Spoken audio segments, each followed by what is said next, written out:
So hello everyone, welcome back to the channel. कैसे हैं आप सभी? मैं हूं दीपिका शेखावत और आज हम पढ़ने वाले हैं principles of inheritance and variations. Alright, let's start with some intriguing questions. Have you ever noticed that an elephant always gives birth to another elephant or a mango seed always grows into a mango plant? You might wonder why it does not turn into something completely different, like banana tree or an apple plant. This consistency is all thanks to genetics, a fascinating branch of biology that explores why offspring resemble their parents and how they inherit certain traits. Genetics deals with two important concepts: inheritance and variation. Okay? Inheritance is the process by which characteristics are passed from parents to their offspring. It's the reason you may have your mother's eye color or your father's hair type. But if inheritance were the whole story, all siblings would look exactly same, right? This is where variation comes in. The difference between you and your siblings, even though you have same parents. Variation is the result of the unique combination of genes of each individual inherits, which can differ even among siblings. Our ancestors, even as early as 8000 to 1000 BC, observed these patterns of inheritance and variation, especially in plants and animals. They realized that if they bred plant or animal with desirable traits like better yield, resistance to disease, or specific appearance, they could produce offsprings with those same qualities. For instance, through selective breeding, they turned wild cattle into domestic breeds, like the Sahiwal cow, a well known breed from Punjab. However, while ancient humans knew how to harness inheritance and variations to their benefit, they didn't understand the science behind it. It's only in modern times that we have begun to uncover the mechanism of how traits are passed down and how variations arises.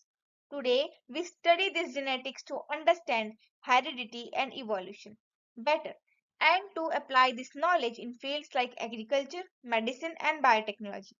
So, genetics is not only about why you might look like your parents, but also about how variations lead to diversity in life, influencing evolution and allowing species to adapt their environments. So, let us begin with this chapter. Alright, so now we are diving into one of the fundamental concepts in genetics, the Mendel's law of inheritance. अब हम बात करेंगे कि कैसे Gregor Mendel ने, जो कि एक ऑस्ट्रियन मॉन्क थे, उन्होंने पूरा बायोलॉजी का जो कोर्स था मिड 19th सेंचुरी में उसे चेंज कर दिया। मेंडल ने जो है काफी सीरीज ऑफ एक्सपेरिमेंट्स को, ग्राउंड ब्रेकिंग एक्सपेरिमेंट्स को कंडक्ट किया on pea plant from 1856 to 1863। उन्होंने काफी केयरफुली प्लान और ऑब्जर्व किया कि कैसे सर्टेन ट्रेड्स जो हैं पास होते हैं down the generation. He established fundamental principles that govern inheritance. Mendel's unique approach was to use statistical analysis and mathematical logic to make sense of biological data. Mendel ने statistical analysis और mathematical logics दोनों को ही use किया, तो ताकि जो भी biological data निकल के आता है उसका एक सेंस बने और वो लोगों को समझ में आए। And this was a big deal because no one had applied this methods to biology before. So Mendel ने आखिर किया क्या? He chose the garden pea, जिसका जो साइंटिफिक नेम है वो है पाइसम सटाइवम। उनके एक्सपेरिमेंट्स के लिए उन्होंने गार्डन पी को चूज किया। पीस आइडियल इसलिए थे क्योंकि उनके अंदर काफी सारे ऑब्जर्वेबल कैरेक्टरिस्टिक्स थे जो कॉन्ट्रास्टिंग पेयर में एग्जिस्ट करते थे। फॉर एग्जाम्पल, अगर आप उनके हाइट की बात करो तो कुछ प्लांट्स टॉल होते थे तो कुछ ड्वार्फ, ठीक है। जो सीड का शेप होता है उसकी बात करो तो राउंड वर्सेस रिंकल्ड रहते थे। सीड के कलर की अगर बात करें तो येलो वर्सेस ग्रीन रहता था। तो ये जो कैरेक्टरिस्टिक्स है वो ऑब्जर्वेबल भी है, प्लस कॉन्ट्रास्टिंग पेयर्स में एग्जिस्ट करती है। और इन्हीं ट्रेड्स, यही जो ट्रेड्स होती हैं वो इसी की वजह से उन्होंने P को चूज किया। These traits appeared in two distinct forms, making it easier for him to see clear patterns of inheritance.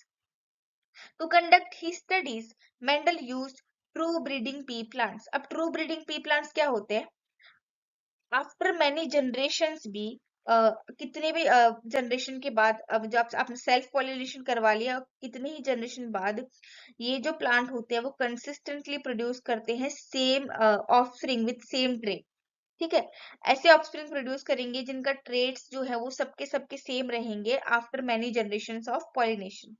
For example, a true breeding tall plant would always produce a tall offspring. True breeding plant है, tall plant है, तो उसके offspring जो है सभी के सभी toll ही रहेंगे। ऐसा नहीं होगा कि कुछ जनरेशन के बाद जाके उसका जो टॉलनेस का करेक्टर है वो खो जाए और वो ड्वार्फ प्लांट्स को जो है प्रोड्यूस करने लगे, ऐसा नहीं होगा। Mendel worked with 14 varieties of pea plants, pairing each other with each another that showed the opposite version of a specific trait, such as tall versus dwarf or green versus yellow seeds. Now Mendel जो है सिर्फ यहीं पे नहीं रुक गए, Mendel जो है फर्स्ट जनरेशन ऑफ प्लांट्स पे ही नहीं रुक गए, उन्होंने उस जनरेशन के प्लांट्स को फिर क्रॉस पॉलिनेट भी किया। ठीक है, ये ट्रू ब्रीडिंग प्लांट्स को क्रॉस पॉलिनेट किया और ऑब्जर्व किया उनके ऑफस्प्रिंग को ओवर मल्टीपल जनरेशंस। और उनके इसी केयरफुल टेस्टिंग की वजह से, जो केयरफुल प्रोसेस था टेस्टिंग का, ऑब्जर्विंग का और वापस रीटेस्टिंग का, इसकी वजह से वो ऐसे रूल्स डिराइव कर पाई जो कि कंसिस्टेंट भी थे और रिलायबल भी थे। और unlike others before him, Mendel's experiment had a large sample size. बहुत, उनका जो सैंपल साइज था वो काफी बड़ा था और इसी वजह से उनके जो रिजल्ट्स थे वो स्टैटिस्टिकली सिग्निफिकेंट थे। अब जो मेंडल के एक्सपेरिमेंट थे उनके दो फंडामेंटल लॉस निकल के आए, two fundamental laws of inheritance. एक है लॉ ऑफ सेग्रीगेशन और दूसरा है लॉ ऑफ इंडिपेंडेंट असॉर्टमेंट, जिनको हम आगे डिटेल में देखेंगे। ठीक है, तो मेंडल की जो फाइंडिंग्स थी weren't immediately recognized, but as scientists revisited his works years later, they found it to be a fundamental framework for genetics. Mendel's laws were eventually expanded to understand complex inheritance patterns in other organisms. In summary, Mendel's meticulous work on pea plant laid the foundation for modern genetics, showing us that inheritance follows predictable rules. His principles help us to understand why certain traits are passed on in a specific manner and why we see variation among individuals. So now we will discuss inheritance of one gene. अब इसमें Mendel ने क्या किया है, जो P plant थे उनको cross किया है, उनका पॉलिनेशन करवाया, ठीक है, सेल्फिंग करवाया। तो यहाँ पे उन्होंने क्या किया, एक टॉल प्लांट लिया है, एक टॉल पी प्लांट लिया है, एक ड्वार्फ पी प्लांट लिया है। ठीक है, बाहरी तौर से दिख रहा है कि ये टॉल है और ये ड्वार्फ है। अब उन्होंने क्या किया, इन दोनों को क्रॉस करवाया, इनका पॉलिनेशन करवाया। तब क्या हुआ कि ऐसे प्लांट्स मिले जो सबके सब टॉल थे। अब ये चीज एक्सपेरिमेंटली तो उन्होंने देख ली कि जब उन्होंने क्रॉसिंग करवाया टॉल प्लांट और ड्वार्फ प्लांट का, तो सबके सब प्लांट जो है वो टॉल आए। ये उन्होंने एक्सपेरिमेंटली देख लिया। लेकिन इसे थियोरेटिकली उन्होंने कैसे देखा, यहाँ पे जो टॉल प्लांट था उसे डबल डबल कैपिटल टी से डिनोट किया था उन्होंने, और जो ड्वार्फ प्लांट था उन्होंने उसको स्मॉल डबल टी से डिनोट किया था। ठीक है, जो स्मॉल टी है वो ड्वार्फनेस को दर्शाता है और जो कैपिटल टी है वो टॉलनेस को दर्शाता है। तो इनका जब क्रॉस किया तो उनको सभी प्लांट कैसे मिले, टॉल। ये हमने एक्सपेरिमेंटली देखा। और थियोरेटिकली जब इन दोनों को जब हम क्रॉस करते हैं, कैपिटल टी और स्मॉल टी को, तो यहाँ पे देखिए ये कैपिटल टी किसके लिए है, टॉलनेस के लिए है, और ये वाला जो है स्मॉल टी वो ड्वार्फनेस के लिए है। तो हम एक एक करके इनको क्रॉस करवाएंगे। ये जो कैपिटल टी है इसको हमें क्रॉस करवाना है इसके साथ, और फिर इसी कैपिटल टी को इसके साथ भी। ठीक है, फिर ये वाला जो टी है उसको इसके साथ भी और इसी टी को ये वाले के साथ भी। तो क्या रिजल्ट आएगा, ये वाला टी जब इसके साथ कंबाइन होता है तो क्या बनता है, कैपिटल टी स्मॉल टी, ये रहा। फिर ये वाला टी जब इसके साथ कंबाइन होगा तो क्या बनेगा, कैपिटल टी स्मॉल टी, ये रहा। फिर ये वाला टी जब इसके साथ कंबाइन होगा तो क्या बनेगा, again capital T small T, ये रहा। फिर यही वाला टी जब इसके साथ कंबाइन होगा तो क्या बनेगा, कैपिटल टी स्मॉल टी, ये रहा। तो इन्होंने क्या देखा कि थियोरेटिकली इस तरीके से जो है बन रहा है, capital T small T capital T small T सभी प्लांट। और एक्सपेरिमेंटली इन्होंने ये भी देखा कि सभी प्लांट टॉल थे। तो इससे क्या प्रूव होता है कि यहाँ पे जीन तो टॉलनेस का भी है, ये सबके पास कैपिटल टी है, ठीक है। तो जीन तो टॉलनेस का भी है सबके पास, और सबके पास स्मॉल टी भी है, यानी जो ड्वार्फनेस का जीन है वो भी सभी प्लांट के पास है। लेकिन एक्सप्रेस क्या हो रहा है, टॉलनेस। इसका मतलब क्या है कि ये जो जीन है कैपिटल टी, जो टॉलनेस का जीन है, वो डोमिनेंट है।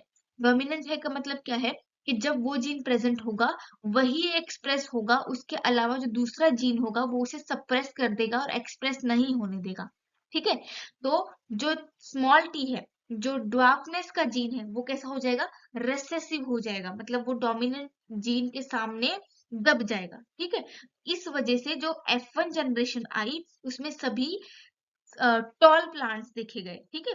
और अ, उनका जो ये जीन बना वो कैसा था, capital T small T capital T small T capital T small T, ये रहा इस तरीके से। अब इन्होंने क्या करवाया, ये जो F1 जनरेशन है इसका सेल्फिंग करवा दिया, ठीक है। ये अलील्स थे ये वाले, और अब इनका सेल्फिंग करवा दिया। तो इसके अलील्स क्या है, capital T small T capital T small T.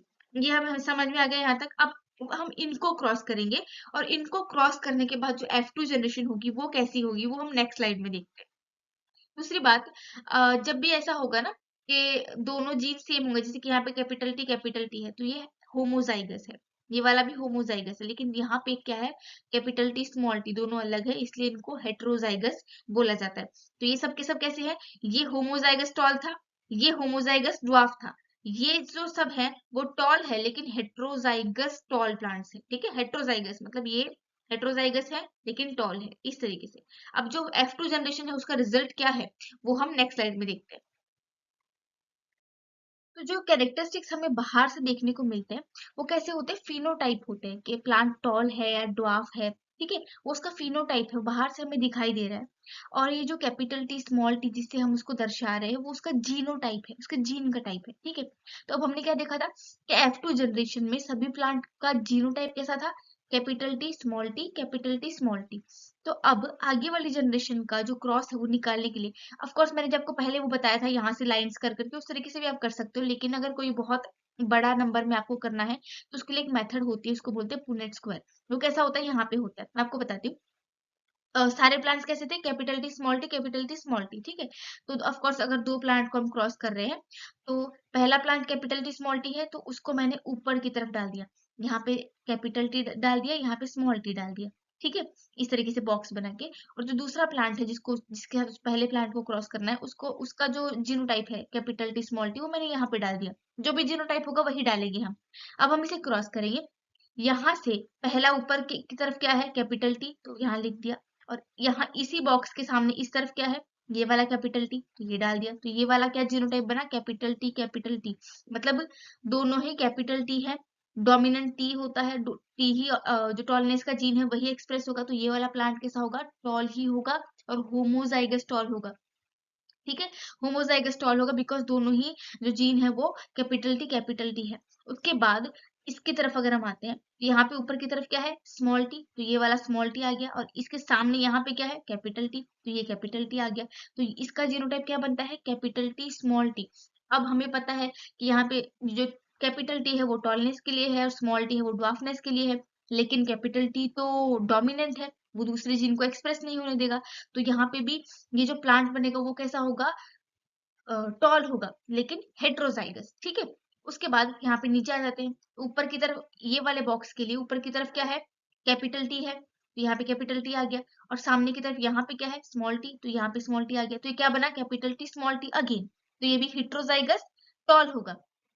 उसके बाद जब इस बॉक्स पे आते हैं तो ऊपर की तरफ क्या है, स्मॉल टी है, तो ये यहाँ पे आ गया। और इधर क्या है, स्मॉल टी है, तो यहाँ पे आ गया। तो ये वाला जो है इसमें कैपिटल टी है ही नहीं, तो मतलब जो डोमिनेंट जीन है वो नहीं है, तो ऑफ कोर्स रिसेसिव जीन आराम से एक्सप्रेस हो सकता है। रिसेसिव जीन किसके लिए है? ड्वार्फनेस के लिए। तो ये वाला प्लांट जो है वो ड्वार्फ रहेगा। और कैसा ड्वार्फ रहेगा? Homozygous dwarf. ठीक है, ये वाला होमोजाइगस टॉल था, ये और ये हेट्रोजाइगस टॉल थे, और यहाँ पे क्योंकि कैपिटल टी जो कि डोमिनेंट जीन है वो नहीं है, तो ये वाला प्लांट कैसा रहेगा? ड्वार्फ रहेगा, होमोजाइगस ड्वार्फ रहेगा। तो इसका जो रेशियो है वो क्या निकल के आता है? 3:1। 3:1 क्यों? क्योंकि तीन प्लांट कैसे हैं? टॉल है और एक ही जो है वो ड्वार्फ है, इससे 3:1 इसका रेशियो निकल के आता है। अब इसके ऊपर से मेंडल ने दो लॉस प्रपोज किए, लॉ ऑफ डोमिनेंस और law of segregation. In a pair of alleles one can mask the expression of other. ठीक है, जो डोमिनेंट होगा वो मास्क करेगा रिसेसिव को, और उसे ही हम क्या बोलेंगे? लॉ ऑफ डोमिनेंस बोलेंगे। और लॉ ऑफ सेग्रीगेशन का मतलब क्या होता है? Allele separate during gamete formation with each gamete receiving only one allele from each pair ensuring trait combination in offspring. ठीक है, ये दोनों ही लॉस को हम एक एक इंडिपेंडेंटली आगे डिटेल में स्टडी करेंगे। आई होप आपको पुनेट स्क्वायर मेथड यहाँ पे समझ में आ गया होगा। All right, let's break down the law of dominance, one of Mendel's key insights into inheritance. Characters are controlled by discrete units called factors. जितने भी कैरेक्टर्स होते हैं उनको कंट्रोल करता है एक यूनिट जिसे कहा जाता है factors. Mendel discovered that each trait, हर एक कैरेक्टर, और जैसे कि प्लांट की हाइट हुई या फिर सीड का राउंड या फिर रिंकल्ड होना, सीड का कलर, ये सब जो है वो कंट्रोल होते हैं by units now we called as genes. ठीक है, हम उन्हें जीन्स कहते हैं आज की तारीख में। ये जो जीन्स होते हैं इनमें स्पेसिफिक ट्रेट का इंफॉर्मेशन होता है। ठीक है, अब each individual inherit two factors, दो फैक्टर्स या फिर अलील्स जिसे हम बोलते हैं। एक एक ट्रेट के लिए दो फैक्टर्स होते हैं, और एक वो जो दोनों फैक्टर्स होते हैं वो दोनों ही वन फ्रॉम ईच पेरेंट, मतलब एक फैक्टर किसी एक पेरेंट से आएगा, दूसरा जो फैक्टर है वो दूसरे पेरेंट से आएगा। फॉर एग्जाम्पल दो फैक्टर्स है ना, एक मदर और एक फादर से आएगा। For example in P plant height is controlled by two factors, one from mother and one from father. In a dissimilar pair of factors, one member of the pair dominates the other. अभी जो दोनों dissimilar pair है factors की, जो एक father से आ रही, एक mother से आ रही, उसमें से एक जो है वो dominating होगा और वो दूसरे को dominate करेगा, mask कर लेगा। When an organism has two different factors, दो alleles होते हैं for a trait, ठीक है, one of these factors can dominate और mask the other. इसमें से जो एक है वो dominating होगा और वो mask कर लेगा दूसरे को। In the Mendel's experiment, the tall allele T masked the dwarf allele, ठीक है, जो कि small t वाला था। When both were present, small t और capital T जब दोनों present थे, तभी भी जो plants है वो tall ही होते थे। क्यों? क्योंकि उसमें जो कैपिटल टी था वो जो टॉलनेस के लिए था वो डोमिनेंट था, तो वो जो रिसेसिव वाला है उसे मास्क कर देता था। तो यही होता है लॉ ऑफ डोमिनेंस। जब मेंडल ने मोनोहाइब्रिड क्रॉस किया था, जो हमने अभी थोड़ी देर पहले देखा था, तो F1 जनरेशन में क्या हुआ था? जो फर्स्ट जनरेशन थी after crossing two true breeding parents, one tall and one dwarf, only the dominating traits, जो टॉलनेस थी वो अपीयर हुई थी, हमने ऑलरेडी देखा हुआ है वो। This is because the tall factor है कैपिटल टी, उसने डोमिनेट कर लिया था ड्वार्फ फैक्टर को, जो स्मॉल टी था उसको। और जब F2 जनरेशन में जो ऑफस्प्रिंग थी F1 जनरेशन की, जब उन्हें हमने वापस से सेल्फिंग किया था उनका, तो बोथ डोमिनेटिंग मतलब जो टॉल था और रेसेसिव ट्रेट्स जो थी, जो ड्वार्फनेस का ट्रेट था, दोनों ही अपीयर हुए थे, और जो रेशियो था वो 3:1 था। ठीक है, this is because the factors जो अलील्स होते हैं segregate randomly, leading to some offsprings with two dwarf alleles, जो स्मॉल टी था, which allowed the recessive trait to show up again. So in summary, the law of dominance help us understand why certain traits appear in the F1 generation and why we see a 3:1 ratio of dominant to recessive traits in the F2 generation. तो law of dominance के बाद हम बात करेंगे law of segregation की, जो कि बहुत ही सिंपल है। So now let's dive into the law of segregation. Mendel's second law of inheritance. The law of segregation states that alleles जो फैक्टर्स रिस्पॉन्सिबल होते हैं ट्रेड्स के लिए वो सेपरेट होते हैं फिर सेग्रीगेट होते हैं during the formation of gametes जो स्पर्म और एग सेल्स होते हैं तो जब वो फॉर्म होते हैं जो गैमेट्स फॉर्म होते हैं उस वक्त जो फैक्टर्स होते हैं जो अलील्स होते हैं वो सेपरेट हो जाते हैं फिर सेग्रीगेट हो जाते हैं. So here's what Mendel observed and how he explained it.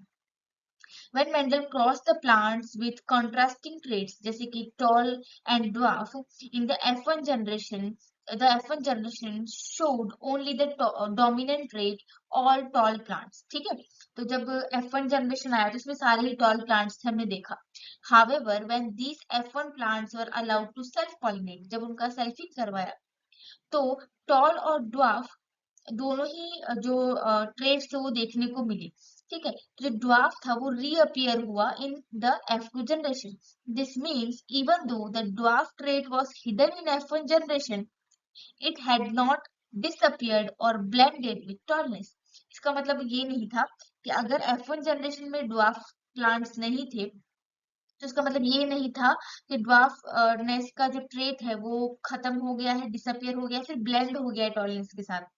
वो सिंपली मास्क हो गया था छुपा हुआ था. ठीक है उसके बाद मेंडल ने प्रपोज किया कि each parent has two alleles for every trait. दोनों ही पेरेंट्स के पास each parent has two alleles दोनों के पास दो अलील्स होते हैं हर एक ट्रेट के लिए. लेकिन जब गैमेट फॉर्मेशन होता है these two alleles separate so that each gamete receives only one allele. ठीक है तो जब गैमेट फॉर्मेशन होता है तो दोनों अलील्स जो है वो सेपरेट हो जाते हैं ताकि जो ईच गैमेट है हर गैमेट के पास एक ही अलील जो है वो जाए.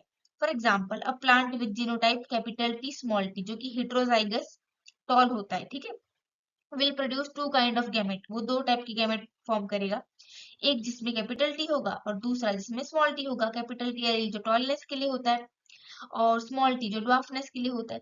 तो हाफ जो होंगे वो कैपिटल टी वाला एलील लेके जाएंगे जो टॉलनेस के लिए होगा और हाफ जो होंगे वो स्मॉल टी वाला एलील लेके जाएंगे जो ड्वार्फनेस के लिए होगा ईच इन इक्वल प्रपोर्शन. ठीक है तो ये होता है बेसिकली लॉ ऑफ सेग्रीगेशन.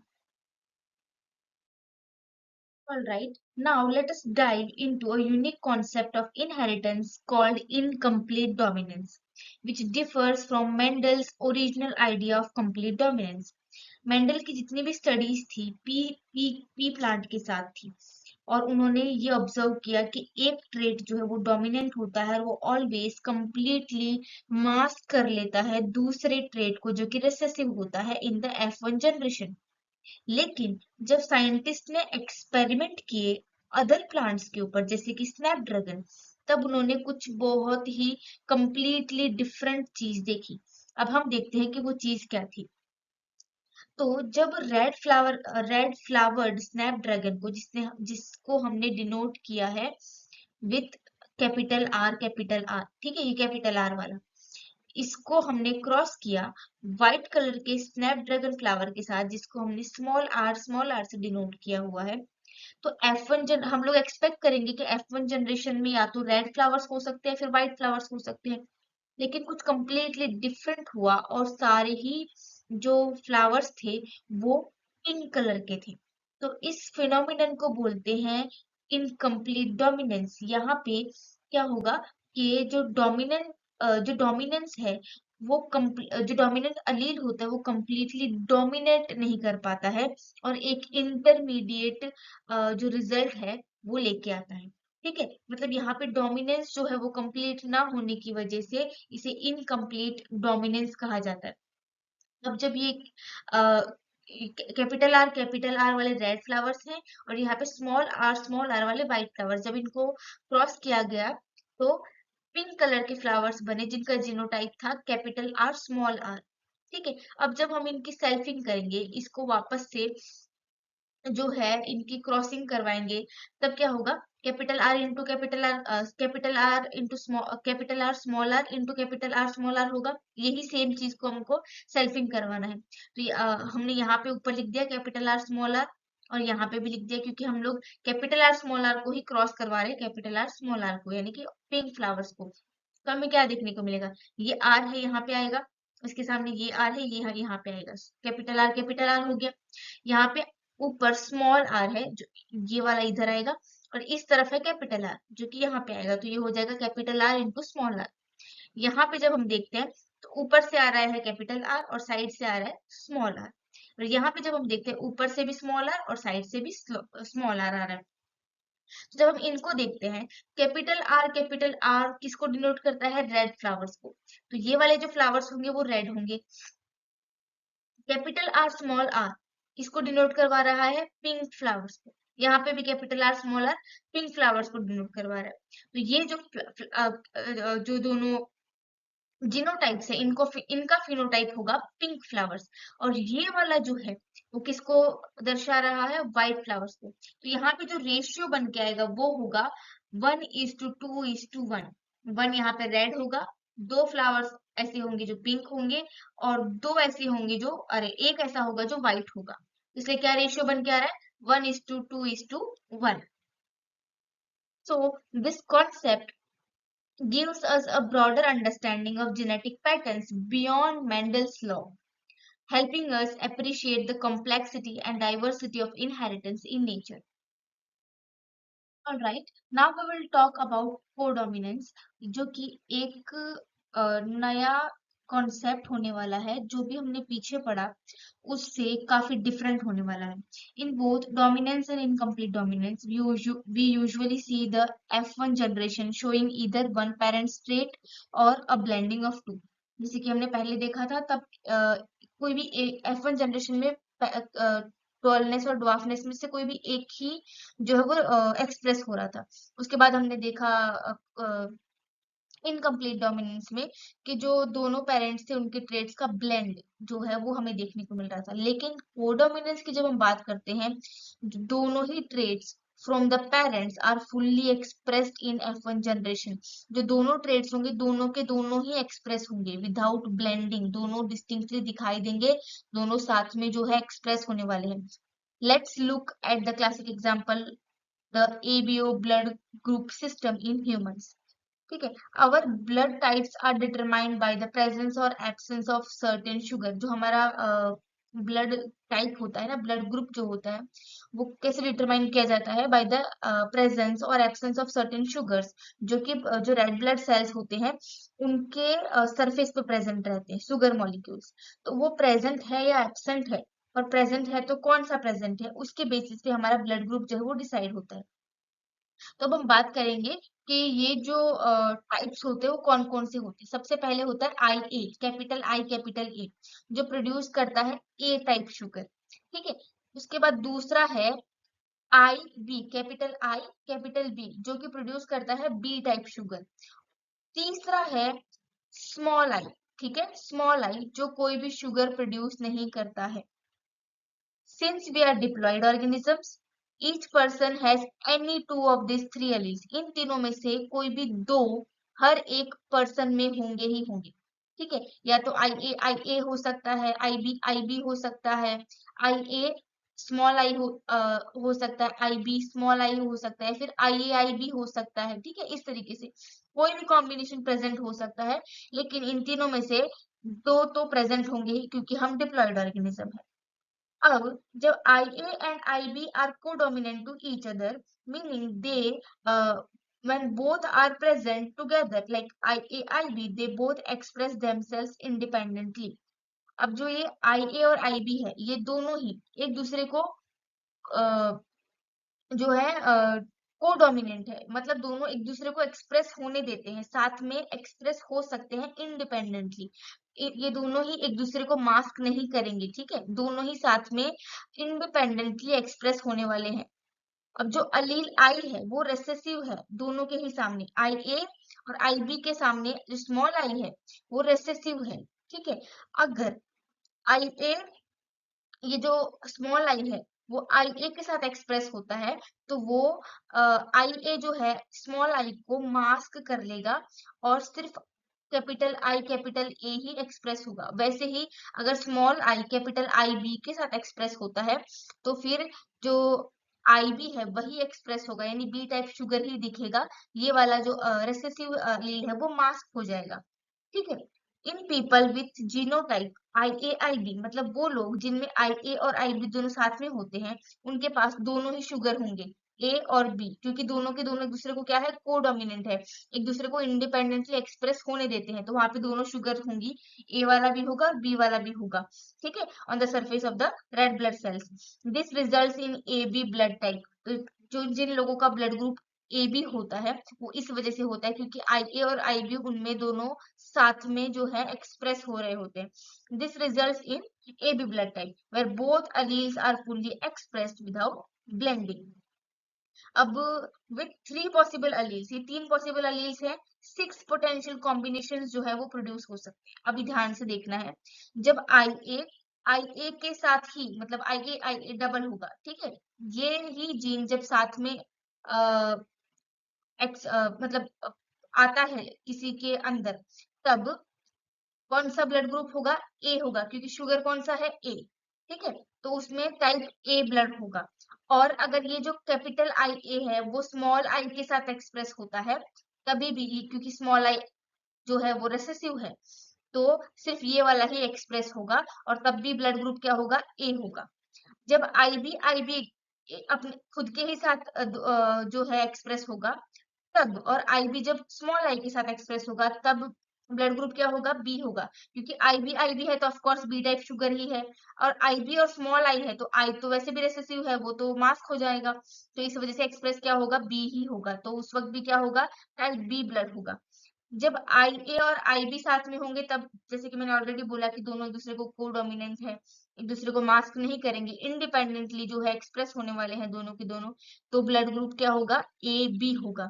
और जब सिर्फ आई, स्मॉल आई जब खुद के साथ वापस स्मॉल आई जब एक्सप्रेस होगा, तब टाइप ओ ब्लड ग्रुप होता है, उसमें कोई शुगर प्रोड्यूस नहीं होती है, तो इस वजह से क्या होगा, चार पॉसिबल फिनोटाइप्स निकल के आते हैं, A B, A B and O, based on this six genotypes. ठीक है, इस वजह से किसी का ब्लड ग्रुप ए होता है, किसी का बी, किसी का ए बी और किसी का ओ होता है। उसके बाद एक कॉन्सेप्ट आता है मल्टीपल अलील्स का। The ABO blood group is also an example of multiple alleles because more than two alleles, IA, IB and I, तीन हो गए ना, more than two alleles govern the same trait, जो कि है यहाँ पे blood type, मतलब जब दो से ज्यादा alleles कोई एक trait को कंट्रोल कर रहे हो तब उसे मल्टीपल अलील्स कहा जाता है। ठीक है, जैसे कि यहाँ पे ये आई ए, आई बी और आई जो है ब्लड ग्रुप को एक सिंगल ट्रेट को कंट्रोल कर रहे हैं।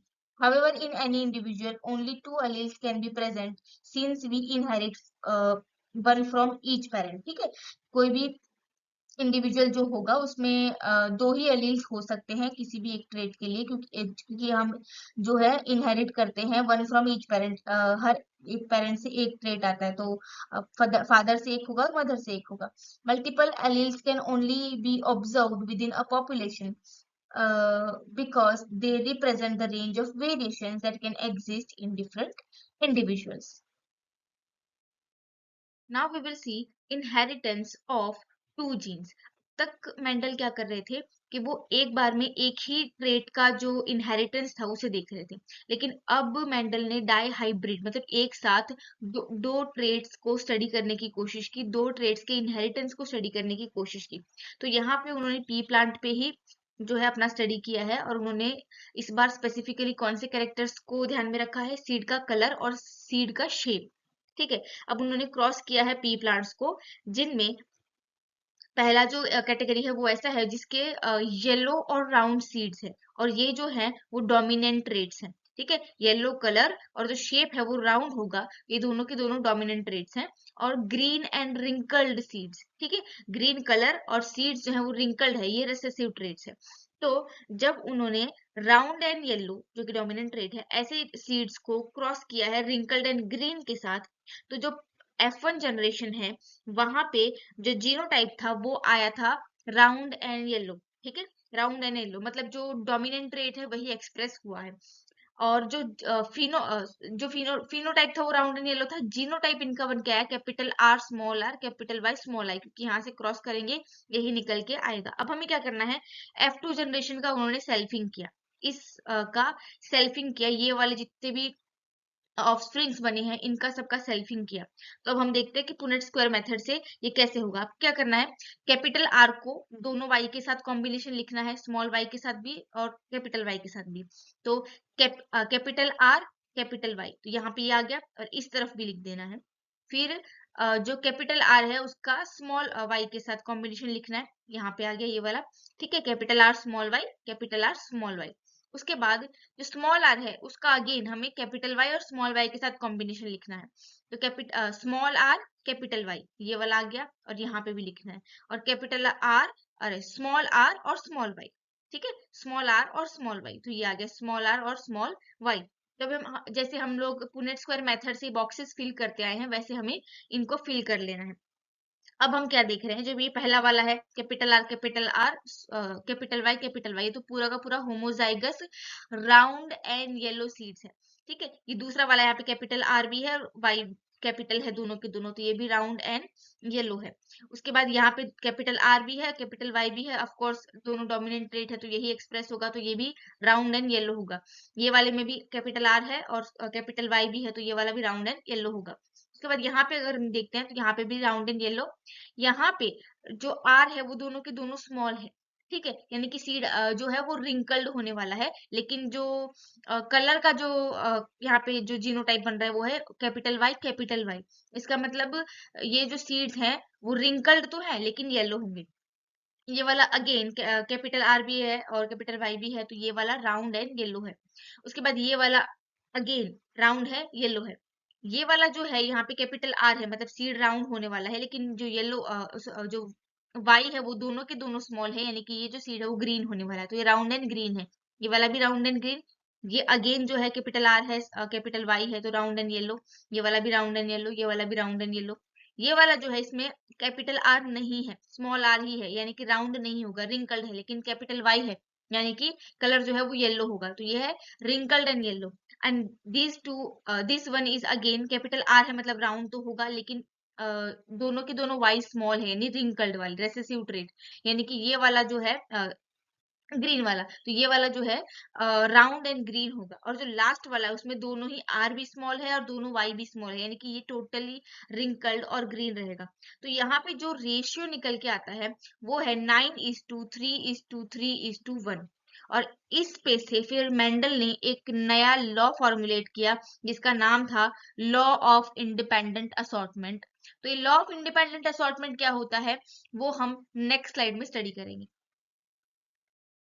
All right, so let's go over Mendel's law of independent assortment. ये जो लॉ है वो एक्सप्लेन करता है कि कैसे ट्रेड्स जो है वो पास डाउन होते हैं independently from one generation to the next, specially when we are dealing with two different traits. ठीक है, जैसे हमने डाई हाइब्रिड जो अभी क्रॉस देखा था जिसमें हमने राउंड और येलो सीड्स को क्रॉस किया था रिंकल्ड और ग्रीन सीड्स के साथ। ठीक है, तो ये पूरा एक्सपेरिमेंट अभी जस्ट हमने स्टडी किया, तो ये बिल्कुल आपको याद ही होगा। इसमें हमें क्या मिला था, जो फाइनल फिनोटाइप रेशियो था वो था क्या था, 9:3:3:1, यानी कि 9 प्लांट्स ऐसे थे जो कि राउंड और येलो थे, 3 प्लांट्स ऐसे थे जो कि ग्रीन रिंकल्ड थे लेकिन येलो थे, और 3 प्लांट्स ऐसे थे जो कि राउंड थे और ग्रीन थे, और सिर्फ एक ही प्लांट ऐसा था जो कि रिंकल्ड भी था और ग्रीन भी था। तो अगर इसे अंडरस्टैंड करने जाए तो ये जो रेशियो है 9:3:3:1 is actually combination of two separate monohybrids. ठीक है, तो अगर लॉ ऑफ जो इंडिपेंडेंट असॉर्टमेंट है इसको अगर हमें समझना हो तो when two pairs of traits are combined in a hybrid, the segregation of one pair of characters is independent of the other pair of characters.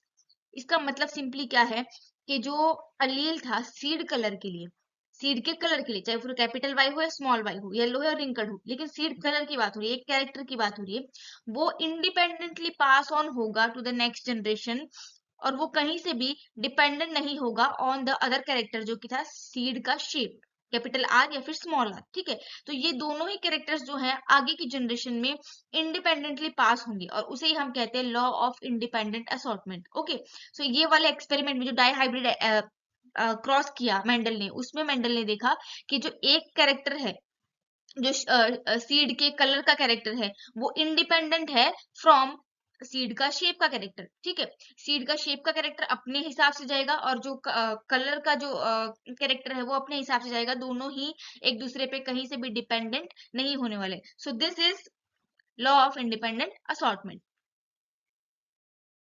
So now let's dive into chromosomal theory of inheritance, which explains how traits are passed from one generation to the next, connecting Mendel's findings on genes to the behavior of chromosome during the cell division. Mendel ने जब जितने भी अपनी findings के बारे में लोगों को बताया, मोस्टली कोई भी उन चीजों पे ट्रस्ट नहीं करता था।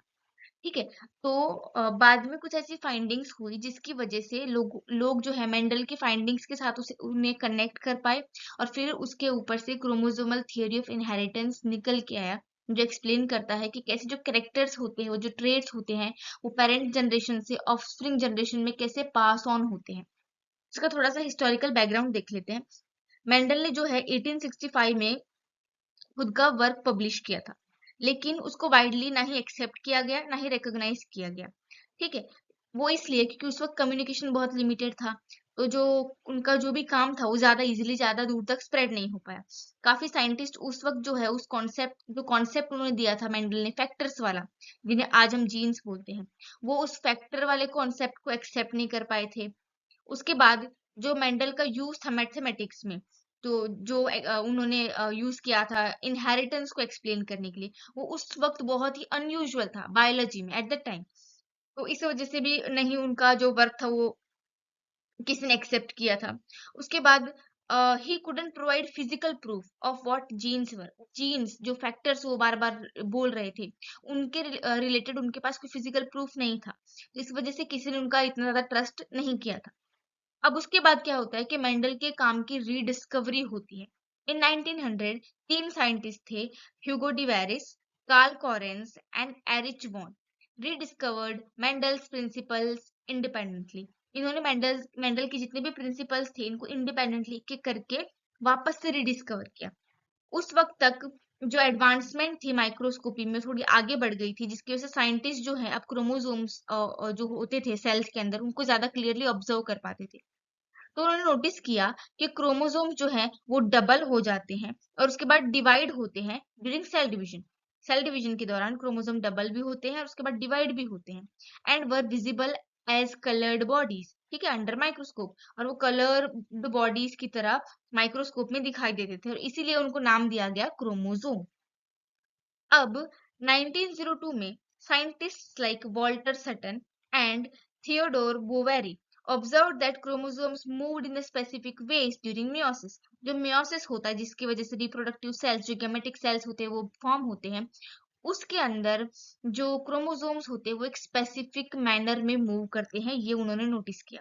दे noticed that chromosomes behaved similarly to Mendel's factors, जो कि जीन्स, मेंडल जिन फैक्टर्स के बारे में बात करते थे और जिस तरीके से वो फैक्टर्स के बारे में बताया करते थे, उसी तरीके से जो क्रोमोसोम्स थे वो बिहेव कर रहे हैं। ठीक है, फैक्टर्स मतलब genes. They gave rise which give rise to the chromosomal theory of inheritance, और इस पे से निकल के आती है chromosomal theory of inheritance। इसके की ऑब्जर्वेशंस क्या थे?